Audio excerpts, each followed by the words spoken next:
Hello everyone and welcome to a brand new episode of the Sports Insight with your host Alamdar Khan. And yes, it's a big day in the world of sports. We'll surely be talking about sports because that's what we always do. What you guys can do if you want to reach us and want to interact more, you can reach out on our social media handles, which is at the rate of Indus News Sports. It will be both on the Instagram side and the Twitter side. But what we're going to do right now is we're going to start with the headlines first. Yes, Pakistan versus South Africa, the second test, which actually managed to make Pakistan to the victorious side. We'll talk about that.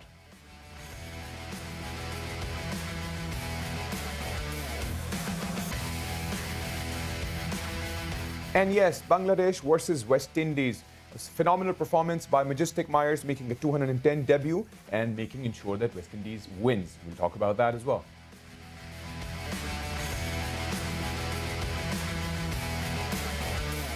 And Naomi Osaka from the world of Australian Open actually advances to the second round with straight set wins.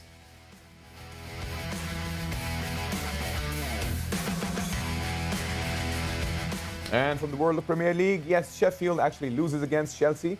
Thomas Tuchel is definitely playing his part as the right manager.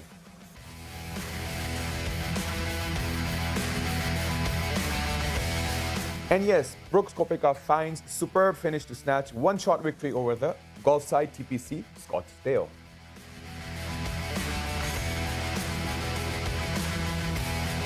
And from the world of Super Bowl, LV Tom Brady leads the Tampa Bay with a win 31-9 against Kansas City Chiefs.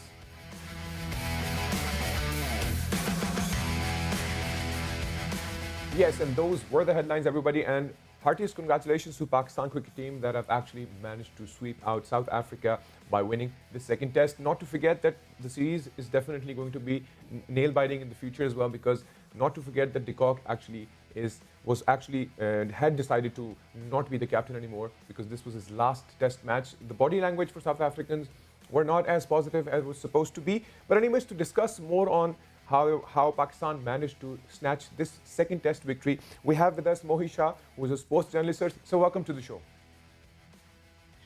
Thank you. So we'll talk about obviously the first test and the second test with regards to how we actually had that positive body language, the positivity that we were looking forward to, and not to forget that this Pakistan cricket team literally went through a lot of trial and errors when it was coming back from New Zealand, and there was a big change, and it was a situation was really difficult for the team, but we eventually managed to be where we are. And not to forget that South Africa came to Pakistan after their victory against Sri Lanka, which was obviously their positive edge.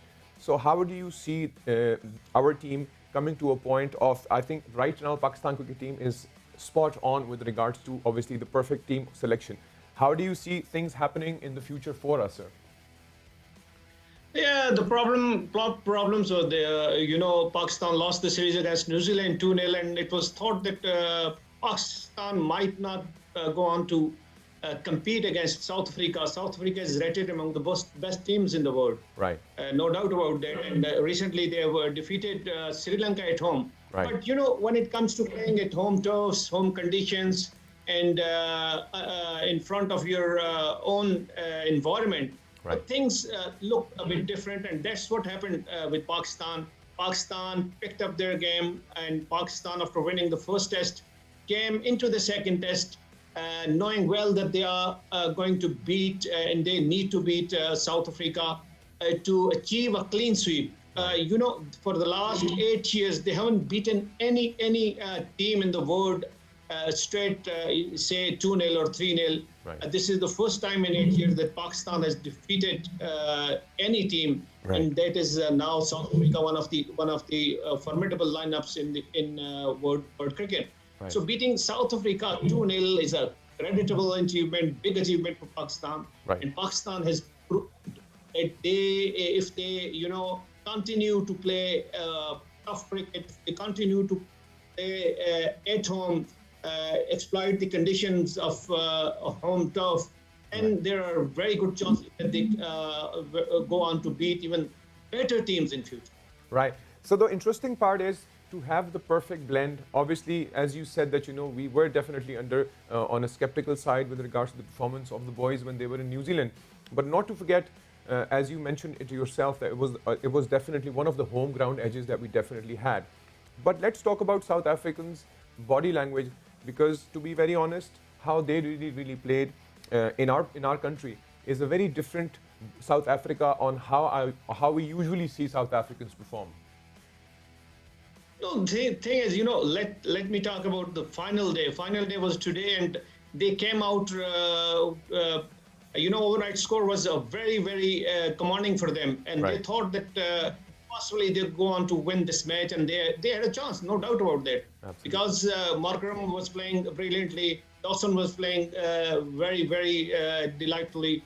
So they were already put up a good partnership between the two for the second wicket. Right. And it was thought that they might go on to challenge Pakistan since they were, the target was a bit stiff. But the way both were playing overnight. So the thing is that one must give credit to Pakistan for Right. coming back into the match with the new ball. The moment they took the new ball after 80 overs, things looked bleak for the visitors, and they kept on losing wickets one after another. And in 68 balls, they lost 7 wickets, Right. which was a formidable, a performance by the Pakistani pace attack. Here, one must praise Hassan Ali's contribution. He has come out of 17 months of wilderness. He was nowhere in the Pakistan lineup. He was struggling to get fit. He was struggling to put up his fitness right for the domestic cricket. Right. So he was part of the Quaid-e-Azam Trophy, where he performed outstandingly. Absolutely. And contributed to his success and his performance in this series. So here, at the Pindi Stadium, when it comes to playing at the Pindi Stadium track has always been rated as one of the better tracks for the pace bowlers. Right. But this time around, we thought that it might go on to favor spin, but that didn't happen. Hassan Ali went on to collect 10 sclaps, 10 wickets, first of its kind. No Pakistani fast bowler has taken 10 wickets during the last almost, say 17, 18 years. Last time, Shoaib Akhtar achieved that against Bangladesh at Peshawar in 2003. Right. So this is one of the better performances of Pakistan pace attack. And Hassan Ali did all the damage to South Africa. South Africa, on the other hand, they were considering going all out to win this match and scare the series. Right. But especially their middle lower order batting lineup hasn't performed for the team during these two matches. Quinton de Kock is totally out of form. Du Plessis is not getting runs. So Markram and Dawson were the two who scored in both test matches. Right. So it is a bit surprising for South Africa not to put up a gallant fight, not to come into the turns, not to challenge Pakistan, and they struggled, no doubt about that. Right. Sir, I would also, obviously with regards to your wisdom, with regards to sports, let's take it to the story a bit towards the idea of the COVID-19 situation and how quarantine situation has been impacting players' performances. Any team who's actually traveling to another country definitely goes through that entire isolation period, which somewhat, because Pakistan faced the same situation. Obviously, things were different when we went to New Zealand, but slowly and gradually. But now, as us being at our home soil, with obviously an upgrades to the team, with phenomenal upgrades to our team, and us proving, but then we do have that home field edge. However, anybody who's traveling to our country will absolutely go through those COVID-19 protocols. How is it impacting sports all across the globe now? I think it is sort of totally different scenarios. What we faced in New Zealand and what South Africa faced in Pakistan. South Africa, the moment they arrived in Pakistan, after 2 days, they were free to get their nets. They were free to train. They were free to practice. Right. And prepare for the test series. But that was not the case with Pakistan when they were in New Zealand. Right. Pakistan were totally confined to their hotel rooms Right. for the first 2 weeks, almost 15 days. So Right. that scenario was totally different. What South Africa has faced in Pakistan, Right. COVID situation, COVID impact in Pakistan is far lesser. So Pakistan Cricket Board allowed them to train at the selected venues for their test series. Right. So I think what happened with South Africa, they were free to train, prepare, and Right. even but Indicott in one of the press conferences, he told us that they are coming out of a very good preparation from South Africa. They have Right. trained there. They have trained on the pitches which they were thought were they were going to find in Pakistan. Right. So their preparation was there was no problem. And the surprising thing and most astonishing thing for every cricket fan is that Pakistan, outwitted them with the pace attack, not True. with the spin attack in this match. Right. So pace at 10 wickets in a match against South Africa is something surprising for everyone. Right. Right. Everyone thought that would, Right. So what we'll do is, turn Mohisha, out- we'll take a quick break and we'll be back after the break. We'll discuss more about the entire happenings. See you guys after the break.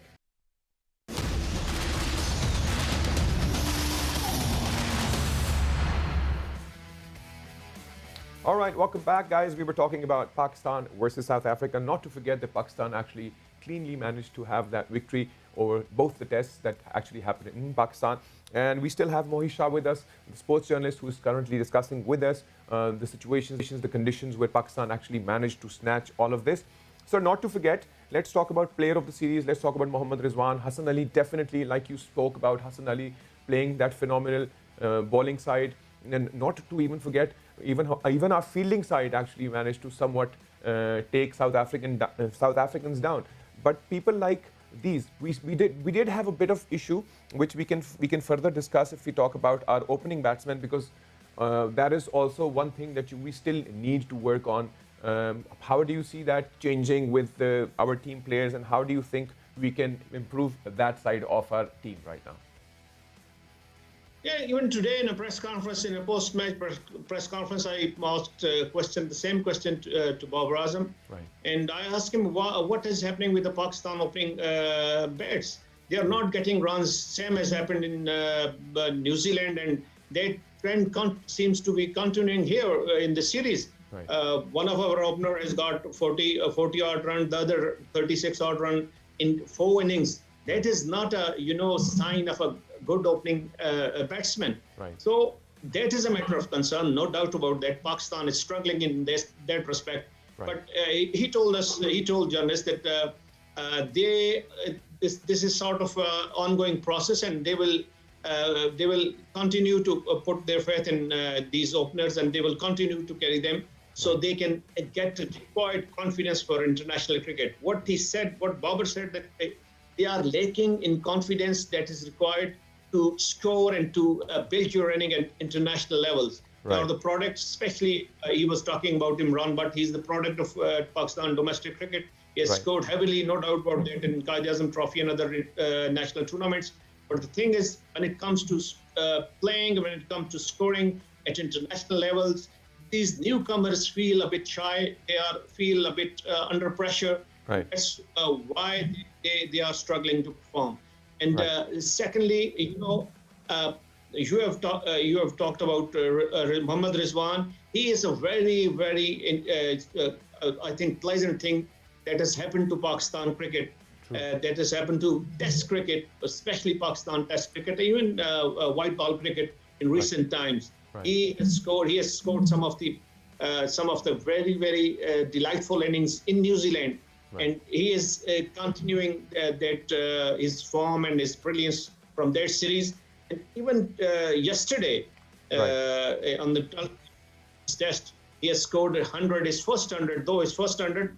But what he has given Pakistan, that was incredible. His innings has ensured that Pakistan would go on to put up a decent, formidable winning score, winning target for South Africa. And Right. that's what happened. That target was so stiff that, one odd wicket here and there, and the team that is chasing that target surely comes under pressure. That is the definition of Test cricket or cricket. Right. Whenever you feel such a big target, uh, wickets play very important role. And here, what has happened today? They were going very well. South Africa was going very well overnight, Right. and they were trying to cope with the situation. They were trying to come up with the terms of this challenge, but the moment they start losing wickets, they were feeling all that difficult to even come closer to their target. Right. I think they still have that trickle-down effect. If I'm not wrong, we've seen the trickle-down effect happening to Pakistan as well. A lot of times, sometimes that's the pressure that one of the key players actually is out on maybe a duck, for instance, like De Kock actually.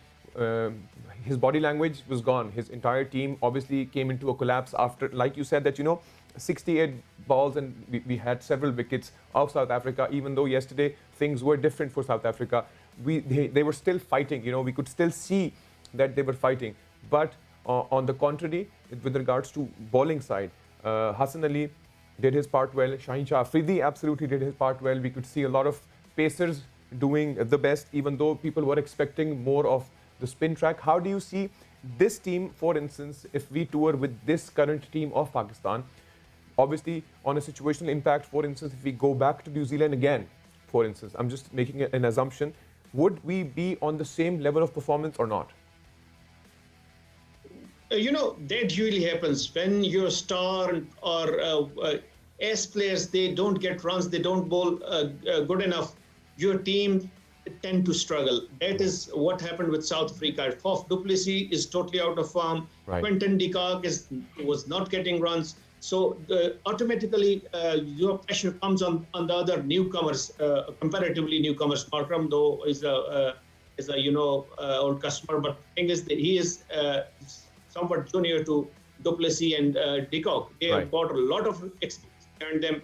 Noticing them, and since they are not scoring, so this is automatic that pressure comes to your openers, comes to the other batsmen. That's what happened. Right. Roma, Dawson, Markram, they struggled because their top order batsmen, their top players were not getting runs. So all the responsibility came onto their shoulders. Right. They performed to their satisfaction, but their performance was not enough to get them to the winning target. Right. Now, when we talk about Pakistan's future plan, Right. Pakistan, it's all about white cricket till October, November. And after 6, 7, 8 months' time, Pakistan is going to play possibly home series against New Zealand, West Indies, and England is also scheduled to come here in Pakistan for the series. Right. So in between, there is no Test cricket. Only we are going to play in Zimbabwe.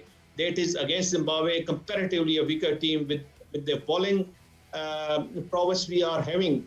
Right. I think Pakistan would be a formidable team for the host there in Zimbabwe. Right. So the thing is that there are weaknesses in Pakistan team, no doubt about that. One of the weakness you have mentioned is opening bat. Right. Openers are not getting, but possibly against a much weaker side that is Zimbabwe, they would possibly go on to find their rhythm for the future Pakistani team. So those players, those openers are top order batsmen who are lacking in confidence. Right. They will have a good opportunity to get back their confidence, to get back in the top groove with the series in Zimbabwe. Right. We'll definitely look. We are absolutely now looking forward for that as well, and not to forget that we finally managed to have our victory on the Test matches. We're surely looking forward to the upcoming T20 matches. One more interesting match that actually took place. We'll have a quick word with regards to Bangladesh versus West Indies, and where West Indies actually managed to surprise us all by winning. And obviously, Myers actually added 216 runs, and it's a debutant's first ever 200 double century. How do you see that victory coming up again? Because it was a very unexpected match. The fabulous chase. No team has ever chased such a big total in the subcontinent. Right. So when Bangladesh declared their inning, everyone was of the opinion that it is just a matter of time before Bangladesh would achieve a victory. Right. But this Captain Mar had other ideas. He is a brilliant, no doubt about that. What he has shown is a brilliant his confidence level, his ability to score, his ability to challenge the opposition on their favorite surfaces. Right. So what he has achieved for West Indies is given them a new ray of hopes. Right. In recent times, we have seen West Indies has struggled at test level. Right. But now he has given them a ray of hope that even at test level, West Indies can bounce back. We can go on to find the old West Indian back in if such players, such batsmen, and such good quality bowlers emerge for the test side. Right. Anyway, sir, thank you so very much for your wisdom with regards to the world of cricket, with the world of sports. That was basically all about cricket, and not to forget that this was one of the phenomenal victories for Pakistan after such a long time. But anyways, the whole idea currently is for any team, being in the home soil, Pakistan has actually managed to win against South Africans by 95 runs, which is definitely heartiest congratulations, not only from my side, but I think all of the fans who are actually watching. However, the hiccup definitely did remain with regards to South African performance, and I'm sure de Kock will definitely try to mold that because this is his last ever test captaincy for now. And not to forget the super brilliance of West Indies, which we talked about. Definitely, it has been a phenomenal series, not only the other way because everybody was thinking that West Indies may go down, but it ended up them beating Bangladesh. But this was from the world of cricket. We'll just jump over to the next news. We'll talk about Australian Open. Yes, we always talk about Australian Open. With regards to Australian Open, not to forget, the first day that actually opened, and Naomi Osaka actually managed to clean sweep Anastasia Valchikova, and she easily managed to take straightforward leads, which was like a 68-minute match, 6-1 and 6-2. And that's just the beginning because she already has like a lot of victories over her history. So she's definitely one of the phenomenal players who are actually out there for the Australian Open. That was from the world of Australian Open. We'll switch over to the world of football. Yes, let's talk about Premier League. Chelsea actually manages to win against Sheffield United. Not to forget that Chelsea was going through their collapse lately, and if we literally look back, they were literally having a collapse with regards to the managerial side. But Thomas Tuchel is definitely creating that ambiotic perspective of taking the team as team, and they eventually managed to win their straightforward win, which is definitely plausible and commendable. Not to forget that they were going down, but for the past 3 matches, they've managed to score their victory. So that was from the world of football. And not to forget, besides football, we can jump over to the world of golf. Yes, let's talk about golf. So there's this one-shot victory at the TPC Scottsdale. Yes, let's talk about Brooks Koepka, who actually finds his superb finish to that one-shot victory at TPC. And he's been going into this golf perspective for a while. He has a lot of experience, even though people weren't really hopeful, he wasn't really hopeful, but I guess it ended out something that actually worked on the positive side for him. So that's the news from the golf side. And let's switch over to the next interesting news, obviously from the world of Super Bowl. Yes, from the world of Super Bowl, not to forget, the Tampa Bay actually manages 31-9 against Kansas City Chiefs, which is another phenomenal victory for them. In the world of Super Bowl, definitely a huge 31-9 is a big blow for definitely sure, because usually doesn't really happen that way. But such huge victories obviously ends up taking the winners way above the other ones. But anyways, this was the basic updates with regards to the sports. What you guys can do, you can definitely reach out to us on our social media handle, which is @Indus News Sports. And once you do so, we'll definitely manage to interact more with you guys. But till then, I hope you guys enjoy the show. I'll catch up with you very soon. Till then, take good care of yourself, and bye-bye.